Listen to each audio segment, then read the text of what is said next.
Hello guys, আমাদের school থেকে পিকনিকে নেওয়া গেছিল। এই পিকনিকটা অনেক সুন্দর, দেখতে ভালো, অনেক গাছগাছালি এবং অনেক সুন্দর, এবং এখানে অনেক ভালো রেস্টুরেন্টও আছে এবং এখানে অনেক ঘোরার জায়গাও আছে। এখানে অনেক স্কুলের ছাত্রছাত্রী এসেছে এবং আমরা এসেছি টেকরো উচ্চ বিদ্যালয়, কেরানীগঞ্জ, ঢাকা।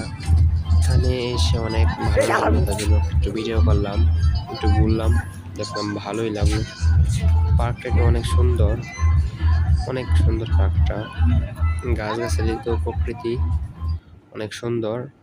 তারপর কিছু ফটো সেশন করলাম, ফটো সেশন পরে আবার আমরা চলে গেলাম। এতটুকু ছিল আমাদের এই ভিডিও। অনেক সুন্দর পার্ক। Bye guys.